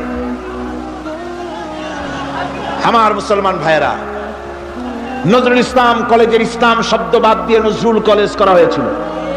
সলিমুল্লাহ মুসলিম হলের মুসলিম শব্দ বাদ দিয়ে শুধু সলিমুল্লাহ হল করা হয়েছিল। তার মানে ধর্ম এদের কলিজায় আগুন জ্বালিয়ে দেয়। ইসলামের নাম বরদাস্ত হয় না, কোরআনের নাম বরদাস্ত হয় না। আর বরদাস্ত হয়নি বলেই আল্লাহ পাক তার ইন্তেকাম নিয়েছেন। আমার বক্তব্য হচ্ছে, কোরআনে কারীম পৃথিবীতে এসেছে শাসন করতে দুনিয়াকে। তার মধ্যে রয়েছে রাজনীতি, অর্থনীতি, সব কিছু। এই বিচার ফয়সালা কোরআন থেকে যারা গ্রহণ করে না, রাসূলকে যারা বিচারক মানে না, তাদের সম্পর্কে আল্লাহ পাক কি বলছেন শুনুন। ফালা ওয়া রাব্বিকা লা ইউমিনুনা হাত্তা ইউহাক্কিমুকা ফীমা শাজারা বাইনাহুম সুম্মা লা ইয়াজিদু ফী আনফুসিহিম হারাজাম মিম্মা কাদাইতা ওয়া ইউসাল্লিমু তাসলিমা। আল্লাহ রাব্বুল আলামিন বলেন, ফালা ওয়া রাব্বিক, কখনো নয় হে নবী, আপনার রবের কসম, কখনোই নয়। ওরা মুমিন নয় যারা নাকি তাদের জীবনের সব কিছুর ব্যাপারে যতক্ষণ পর্যন্ত আপনাকে বিচারক না মানে, আপনার দেওয়া ফয়সালাকে গ্রহণ না করে, এবং আপনি বিচার করার পর ফয়সালা দেওয়ার পরে এটার উপরে দ্বিধাহীন চিত্তে মেনে যতক্ষণ না নিবে, ততক্ষণ পর্যন্ত তারা যত ঈমানের দাবি করুক, তারা আসলে মুমিন না। এ ফতোয়া কার? এ ফতোয়া কার? আল্লাহ রাব্বুল আলামিনের ফতোয়া। কখনো মুমিন হতে পারবে না যারা রাসূলুল্লাহকে ফয়সালাকারী হিসেবে গ্রহণ না করবে, কোরআনকে সংবিধানের উৎস হিসেবে গ্রহণ না করবে। কোরআন এসেছে আইনের কিতাব হিসেবে পৃথিবীর মানুষকে পরিচালিত করার জন্য। আজ এই কোরআনের আইন যারা মানে সেখানে শান্তি পায়, কোরআন যেখানে মানে না সেখানে শান্তি হয় না। আল্লাহ পাক পরিষ্কার বলেছেন কোরআনের আইন মেনে চলো। আর যারা এই কোরআনকে অমান্য করবে তাদের শাস্তি কি হবে? আল্লাহ পাক বলেন, আল্লাযীনা কাযযাবু বিল কিতাবি ওয়া বিমা আরসালনা বিহি রুসুলানা ফাসাউফা ইয়ামালুন। আল্লাহ পাক বলেন, আমি যে কিতাব নাজিল করেছি, এই কিতাবকে যারা মিথ্যা মনে করে, কিতাবকে যারা অস্বীকার করে, কোরআনের আইন যারা মানে না, আমি যে রাসূলের উপরে যা নাজিল করেছি সেগুলির উপরে যারা ঈমান আনে না, এগুলিকে যারা মানে না, তাদের জন্য এর পরিণতি তারা খুব শীঘ্রই টের পাবে। খুব শীঘ্রই তাদেরকে পরিণতি দেওয়া হবে। কিয়ামতের দিন তাদেরকে আল্লাহ রাব্বুল আলামিন জাহান্নামে প্রবেশ করাবেন। কোরআনের অমান্যকারীদের জায়গা কোথায় হবে? কোথায় হবে তাদের জায়গা? জাহান্নামের ভিতরে হবে। সুতরাং আমরা কোথায় যেতে চাই? জাহান্নামে না জান্নাতে? বেহেশতে যদি যেতে চাই, দুনিয়ায় যদি শান্তি চাই এবং আখিরাতে যদি মুক্তি পেতে চাই, তাহলে আমাদেরকে কোরআনের আইনকে মানতে হবে। কিসের আইন মানা লাগবে? কোরআনের আইন মানতে হবে। কোরআনে কারীমের নাজিল হলো, আল্লাহ পাক যে কোরআন আমাদের শিখালেন, আর রহমান আল্লামাল কোরআন, যে কোরআন তিনি আমাদের শিখালেন। এই কোরআন নাজিলের পদ্ধতি ছিল মদিনা এবং মক্কা। রাসূলের মক্কি জিন্দেগিতে কিছু নাজিল হয়েছে, আর মদনী জিন্দেগিতে নাজিল হয়েছে কিছু। মক্কা শরীফে যেগুলি নাজিল হয়েছে সে সূরাগুলো ছিল তাওহীদ, রিসালাত এবং আখিরাতের উপরে নির্ভর করে। আর মদনী সূরা যেগুলি ছিল সেগুলি ফৌজদারি দণ্ডবিধি, উত্তরাধিকারী আইন, তারপরে যাকাত, ওসর, যুদ্ধ, সন্ধি, বন্দী, এরপরে রয়েছে স্বরাষ্ট্রনীতি, পররাষ্ট্রনীতি, অর্থনীতি, জীবন পরিচালনার সমস্ত বিধি আর ব্যবস্থা মদনী জিন্দেগীর সূরাগুলিতে, অবতীর্ণ সূরাগুলিতে আল্লাহ রাব্বুল আলামিন নাজিল করেছেন। কোরআন শরীফ মানুষের সকল সমস্যার সমাধান দিয়েছে। এখানে আমি এখন তার কিছু নমুনা পেশ করছি আপনাদের সামনে, আপনাদের বোঝার জন্য যে কোরআন। অনেকে বলে যে কোরআনের তাফসীরের ভেতরে রাজনীতির আলোচনা হয়। রাজনীতি সেইটুক করি যেটুকুন আল্লাহ কোরআনে করেছেন। জোরে কোন আলহামদুলিল্লাহ। এর থেকে বালাই কিছু বলি নাকি? না। কোরআন যেটুকুন করেছে, রাসূলুল্লাহ যেটুকুন করেছে, একজন মুসলমান হিসাবে তা করা আপনার আমার জন্য কি সুন্নত, নফল? ওইটা করা কি জোরে কর? এটা করা আমাদের জন্য ফরজ। সেই জন্য আমি কিছু নমুনা পেশ করছি আপনাদের সামনে, বুঝতে পারবেন যে কোরআন শুধু নামাজের কথা নিয়ে আসে নাই। কোরআনের মধ্যে আয়াত সংখ্যা কত? ৬৬৬৬। এটা ঠিক না, কিছু কম আছে। ৬০০০ কয়েক শত, ভালো করে গুনে দেখা দরকার। তো এই যে আয়াতে কারিমা যেগুলি রয়েছে, এর মধ্যে মাত্র ৫০০ আয়াত হচ্ছে হুকমে শরঈ। ভালো করে শুনুন, ৫০০ আয়াত আদেশ এবং নিষেধ জাতীয়। এটা করো, ওটা করো না, এটা হালাল, ওটা হারাম। এ হলো ৫০০। তো এই যদি ৫০০ হয়, তাহলে বাকি ৬০০০ কি? বাকি ৬০০০ ইতিহাস, দর্শন, বিজ্ঞান, রাজনীতি, অর্থনীতি, সমাজনীতি, উত্তরাধিকারী আইন, পররাষ্ট্রনীতি, স্বরাষ্ট্রনীতি, মানুষের জীবনে যা দরকার, ইহকাল, পরকাল, কবর, হাসর, মিজান, সিরাত, জান্নাত, জাহান্নাম, এসব কিছু আল্লাহ পাক বাকি হাজার হাজার আয়াতের মধ্যে বলেছেন। তো ৫০০ আয়াতের পরিচিতি আমাদের জানা আছে, নামাজ, রোজা, হজ, যাকাত, হালাল, বৈধ, অবৈধ ইত্যাদি সম্পর্কে। কিন্তু বাকি আয়াতগুলিতে আমাদের জীবন পরিচালনার ব্যাপারে আল্লাহ পাকের কথা শুনুন, কিভাবে এ কথাগুলি আল্লাহ পাক আমাদের বলছেন। বিচার পদ্ধতি সম্পর্কে শুনুন। কোরআন যে বিচার পদ্ধতি আমাদেরকে দিয়েছেন, নিরঙ্কুশ ন্যায় বিচারের কথা কোরআন বলেছে। কোরআন বলেছে বিচার হতে হবে কি ধরনের? ওয়াইদা হাকামতুম বাইনান নাসি আন তাহকুমু বিল আদল। কোরআন শরীফ বলেছে তোমরা যখন লোকদের মাঝে বিচার ফয়সালা করবে তখন অবশ্যই সুবিচার করবে, জাস্টিস, ন্যায় বিচার করবে। এই ন্যায় বিচার করতে গিয়ে তোমার সামনে যদি বিজাতীয় কোনো লোক আসামি হয়ে দাঁড়ায়, অমুসলিম, তখন বিচারটা কিভাবে করবে? কোরআনে কারীম বলছে ওয়ালা ইয়াজরিমান্নাকুম শানাআনু কওমিন আলা আল্লা তা'দিলু। কোন বিশেষ শ্রেণীর বিচার কাজ করতে গিয়ে, কোন বিশেষ শ্রেণী বা জাতির বিচার কার্য পরিচালনা করতে গিয়ে তাদের প্রতি বিদ্বেষ যেন তাদেরকে, তুমি যেন জুলুম করে না বসো, তখন যেন তুমি ইনসাফ করতে পারো, তাদের উপরে জুলুম করবে না। সে যদি তোমার জাতের লোক না হয়, বিচার করতেছে, তুমি বিচারক হিসাবে সঠিক বিচার করবে, বিচারের মানদণ্ডকে কখনো হেলাদোলা করবে না, ভালো সুবিচার করবে। এটা হচ্ছে কোরআনে কারীমের কথা। আর আত্মীয় স্বজনের বিচার সম্পর্কে বলা হচ্ছে যে তোমরা বিচার নিয়ে, সুবিচার নিয়ে তোমরা দাঁড়াও, দণ্ডায়মান হও সুবিচার নিয়ে। মুসলমানেরা তোমরা যখন বিচার করবে, তখন এই বিচার করতে গিয়ে ওয়ালাউ আলা আনফুসিকুম আবিল ওয়ালিদাইনে ওয়াল আকরাবিন, সে যদি তোমার নিজের বিরুদ্ধেও যায় বিচার, তা যদি তোমার সন্তান সন্ততি ভাই ব্রাদার মা বাপ ইত্যাদির বিরুদ্ধেও যদি চলে যায়, ইন ইয়াকুন গানিয়ান আও ফাকিরান, যদি সে গরিব হয় যদি সে ধনীও হয়, বিচারের বেলায় কোনো রকম তারতম্য করবে না, আপন হোক পর হোক বিচার করতে হবে সঠিক। এটা কার কথা? আল্লাহর। জোরে বলেন কার কথা? পৃথিবীর কোন ধর্মগ্রন্থে কথা বলেছে? পৃথিবীর কোন জাতি কথা বলেছে? কোরআন বলেছে এই সুবিচারের কথা। সুবিচার করতে হবে, বিচারের বেলায় খবরদার আপন পর এবং কোন ধর্মের লোক এই চিন্তা করতে যেও না। কোরআনে কারীমের রয়েছে, কোরআনে কারীমের মধ্যে রয়েছে ফৌজদারি দণ্ডবিধি, জুডিশিয়াল ল, ফৌজদারি দণ্ডবিধি। এখানে একটা কথা বলে নিতে হয়, আল্লাহর আইন, মূল কথাটা কি? আল্লাহর আইন।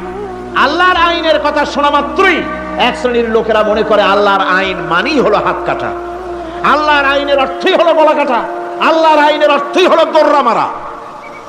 এটা একটা বাজে কথা। আল্লাহ পাকের আল্লাহ কি এইরকম একটা বদমেজাজি দারোগার মতো আল্লাহ যে মানুষ পাইলেই খালি পিটাবে আর হাত কাটবে? একটা কথা হইল? হাত কাটা গলা কাটা এটা কখন?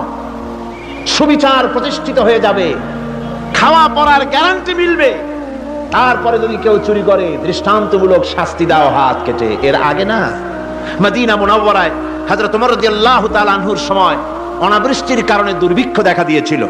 তখন হযরত ওমর জাস্টিসদেরকে, ম্যাজিস্ট্রেটদেরকে ডেকে পরিষ্কারভাবে এলান করে দিয়েছিলেন, এখন যদি কোনো চোর ধরা পড়ে, এই দুর্ভিক্ষ চলাকালীন কোন চোর যদি ধরা পড়ে আর প্রমাণিত হয় পেটের জ্বালায় চুরি করেছে, খবরদার তার হাতকে তোমরা কাটবে না, খবরদার হাত কাটবে না। ইসলাম তো আগে পেটে দেয়। আগে কোথায় দেয়? পেটে, তারপরে দেয় পিঠে, আগে দেয় না। মানুষের খাওয়া পড়া শিক্ষা চিকিৎসা বাসস্থান সবটার গ্যারান্টি দেওয়া হয়। মদিনায় যখন এই গ্যারান্টি এসে গেল, চোরের হাত কাটা আইন মক্কায় নাজিল হয় নাই, নাজিল হয়েছে মদিনা মুনাওয়ারায় রাসূলের মদনী জিন্দেগিতে। কোন সময়? যখন রাসূলুল্লাহ প্রেসিডেন্ট। রাসূলুল্লাহ কি? জোরে কোন? রাসূলুল্লাহ কি? রাষ্ট্রপতি। সেই সময় মানুষ দরজা খুলে ঘুমাবার সুযোগ পেল, খাওয়া পড়া শিক্ষা চিকিৎসা বাসস্থানের গ্যারান্টি পেল। এই সময় আল্লাহ রাব্বুল আলামিন তিনি যখন দেখলেন ইসলামী সমাজ ব্যবস্থা কোরআনের আইনের মাধ্যমে মানুষ সব রকমের নিরাপত্তা লাভ করেছে, পেটের সমস্যার সমাধান হয়ে গেছে, তখন আল্লাহ আইন জারি করলেন, আস-সারিকু ওয়াস-সারিকাতু ফাকতাউ আইদিয়াহুমা, চোর পুরুষ হোক আর নারী হোক উভয়ের হাত কেটে দাও। পুরুষ হোক আর নারী হোক এখন উভয়ের হাত কেটে দাও। দৃষ্টান্তমূলক শাস্তি হোক, যাতে করে এই চুরি আর না কেউ না করে। পেটে খাবার আছে, চাকরি আছে, ওষুধ আছে, শিক্ষা আছে, থাকার মতো জায়গা আছে, এখন চুরি করো কেন? তাহলে বোঝা যাবে এটা নেশায় পরিণত হয়েছে। কি হয়েছে? নেশা। তখন তো আর চোরেকে বসায় সেলুট মারা আর যাবে না, এখন হাতটা কাটিয়া একটা শাস্তি দিয়ে দাও। আমাদের দেশে কিন্তু চোরের হাত কাটা আইনের ব্যাপারে কোন চোরেরা আজ পর্যন্ত মিছিল করে নাই। বাংলাদেশের কোন ছোট ছোট চোর, যেমন তাল চোর, বেল চোর, কচু চোর, ছাতি চোর, জুতা চোর, আর যত ছোট ছোট চোর, এই সব চোরেরা কি কোনোদিন মিছিল করেছে যে চোরের হাত কাটা আইন মানি না, মানবো না? বলেছে কেউ? কিন্তু এই আইনের বিরুদ্ধে সোচ্চার কারা? কোন চোরেরা? নিশ্চয়ই ছোট চোরেরা না, বড় চোরেরা, যারা তাল বেল চুরি করে না, বরং কলমের খোঁচা দিয়া সরকারের জনগণের লক্ষ কোটি কোটি টাকা পকেটস্থ করেন মেহেরবানি করে। ওই সব তারা মনে করেন যদি এই আইন চালু হয়ে যায় তাহলে তালচোর বেলচোরের তো কোনো ক্ষতি নাই, ইসলামী রাষ্ট্র চালু হলে পরে তো সকলের পেটে ভাত আসবে, ওই তাল বেল আর চুরি করা লাগবে না, তাদের তো সুবিধা। কিন্তু মুসিবতটা তো আমাদের হবে। বেশি খাইয়া খাইয়া জিহ্বা পুরু হয়ে গেছে, এখন ওই বেশি খাইতে না পারলে বদভ্যাস চালু হয়ে যাবে, চুরি করতে যখন যাইবে তখন এই আইন তো বিসমিল্লাহ হবে আমাদের দিয়া। এই জন্য ওনারাই বিরোধিতা করেন চরমভাবে। আমার বন্ধুগণ, কোরআনের আইন বন্ধ করার ক্ষমতা কারো নাই। এই আইন চালু হলে পরেই শান্তি আসবে। ওরা বিরোধিতা করছে, ওরা বলছে চোরের হাত কাটা আইন এটা হচ্ছে একটা অমানবিক ব্যাপার। আইনটা কার? আল্লাহ। মানুষগুলি কার? তা তোমার তো দরদ কেন? মায়ের চাইতে মাসির দরদ বেশি, এটা কি খুব সুলক্ষণ? না, এটা দারুণ কুলক্ষণ। সুতরাং আল্লাহ রাব্বুল আলামিন তার আইন হচ্ছে শাশ্বত আইন। চোরের হাত কাটা আইন অর্থই নয় যে বাংলাদেশ ইসলামী দল যদি ক্ষমতায় আসে পাইকারি দরে চোরের হাত কাটা আরম্ভ করবে না। ততক্ষণ পর্যন্ত আইন চালু হবে না যতক্ষণ পর্যন্ত সমস্ত মানুষ তাদের কর্মসংস্থান না হবে, খাবার না পাবে, চাকরি বাকরি না হবে, খেয়ে পরে খাওয়া পড়া শিক্ষা চিকিৎসা বাসস্থান সবটার গ্যারান্টি মিলবে, তারপরে আইন চালু হবে, এর আগে না। আল্লাহ রাব্বুল আলামিন ফৌজদারি দণ্ডবিধির আওতার ভিতরে চোরের কি শাস্তি হবে তা বললেন, নরহত্যার শাস্তি কি হবে তাও আল্লাহ পাক এখানে বলছেন, ইয়া আইয়ুহাল্লাযীনা আমানু কুতিবা আলাইকুমুল কিসাসু ফিল কাতলা। আল্লাহ পাক বলেন তোমাদের প্রতি নরহত্যার শাস্তি স্বরূপ কিসাস নির্দিষ্ট করা হয়েছে, অর্থাৎ হত্যার বদলে হত্যা করা। একজন মানুষ আর একজন মানুষকে হত্যা করেছে, কোরআনের আইন হচ্ছে ওকেও হত্যা করা। কি সুন্দর আইন, সুবহানাল্লাহ পড়েন। তাহলে কি হবে? রেডিও টেলিভিশনে পত্র পত্রিকার মাধ্যমে যদি খবর ছড়ানো হয় যে হত্যাকারীর বিচার হবে কোরআনের আইন অনুযায়ী, প্রকাশ্য রাজপথে হত্যাকারীকে তাকেও যদি হত্যা করে দেওয়া হয়, এই দৃশ্য উপস্থিত জনতা যত দেখবে, পত্র পত্রিকায় খবর পাবে, টেলিভিশনের পর্দায় দেখতে পাবে, যারা দেখলো এই সব লক্ষ লক্ষ জনতার ভেতরে মানুষ হত্যা করার দুঃসাহস আর আসবে? আল্লাহ পাক বলছেন এটা হচ্ছে মানুষের কিসাস, এর মধ্যে রয়েছে মানুষের জীবন। এরপরে নরহত্যার শাস্তি আল্লাহ পাক এভাবে কোরআনে কারীমের মধ্যে বললেন। জিনার শাস্তি, আয-যানিয়াতু ওয়াজ-যানি ফাজলিদু কুল্লা ওয়াহিদিন মিনহুমা মিআতা জালদা। আল্লাহ রাব্বুল আলামিন বলেন জিনাকারিনী পুরুষ, জিনাকারিনী নারী আর জিনাকারা পুরুষ, তাদের শাস্তি হচ্ছে উভয়কে 100 করে দৌড়া মারা, প্রাণদণ্ড দিয়ে দেওয়া। এই শাস্তি যদি হয় জিনা বন্ধ হয়ে যাবে, বিবাহ সহজ হবে। ইসলামী রাষ্ট্র হলে পরে জিনা করা কঠিন হবে, বিবাহ করা সহজ হয়ে যাবে। এটা হচ্ছে কোরআনের আইনের সুন্দর বিধান। জিনার শাস্তি, চোরের শাস্তি, নরহত্যার শাস্তি জুডিশিয়াল লয়ের আওতায়, ফৌজদারি দণ্ডবিধির আওতায় এগুলি পড়ে। এগুলি সব কোরআন শরীফে আছে না নাই? আছে কিনা? তাহলে কি করে আপনি বলবেন আপনি ধর্ম নিরপেক্ষ? আপনি শুধু ধর্ম আপনার ব্যক্তিগত ব্যাপার আর রাজনীতি একটা আলাদা ব্যাপার। এবারে আল্লাহ রাব্বুল আলামিন মদ পান সম্পর্কে, যারা মদ পান করবে, জুয়া খেলবে যারা, তাদের সম্পর্কে মদ্যপায়ীদের ব্যাপারে আল্লাহ পাক বলছেন, ইন্নামাল খামরু ওয়াল মাইসিরু ওয়াল আনসাবু ওয়াল আজলামু রিজসুম মিন আমালিশ শাইতানি ফাজতানিবুহু। আল্লাহ পাক বলেন নিঃসন্দেহে মদ, জুয়া এবং পাশা, এ সমস্ত খেলাকে, এই সমস্ত জিনিসকে নাপাক ঘোষণা করা হয়েছে। এগুলি সব হতেছে শয়তান কর্তৃক উদ্ভাবিত নোংরা কাজ। এগুলি শয়তানের কাজ। মদ আর জুয়া কার কাজ? যারা বলেন কার কাজ? শয়তানের কাজ। সুতরাং ফাজতানিবুহু, এর থেকে তোমরা ফিরে থাকো। আল্লাহ বলছেন মদ এবং জুয়া মানুষকে আল্লাহর জিকির থেকে ফিরায় রাখে। ফাহাল আনতুম মুনতাহুন, এগুলি শোনার পরেও কি তোমরা এর থেকে ফিরে থাকবে না? এবার আল্লাহ রাব্বুল আলামিন ওজনে কম দেওয়া সম্পর্কে বলছেন, যারা ব্যবসায়ী, অনেক ব্যবসায়ী আছে, ব্যবসা করতে গিয়ে ধর্ম ব্যক্তিগত ব্যাপার, ব্যবসার মধ্যে ধর্ম নিতে চাই না। কয় যে ধর্ম দারুণ পবিত্র জিনিস, এত পবিত্র, শুধু মসজিদে থাকবে, শুধু মাদ্রাসায় থাকবে, আমার জীবনের বিস্তীর্ণ অঙ্গনে ধর্ম ঢুকতে পারবে না। তার মানে ভাবখানা এই, আল্লাহ এবং রাসূলকে বলে দেওয়া হচ্ছে, হে আল্লাহ হে রাসূল,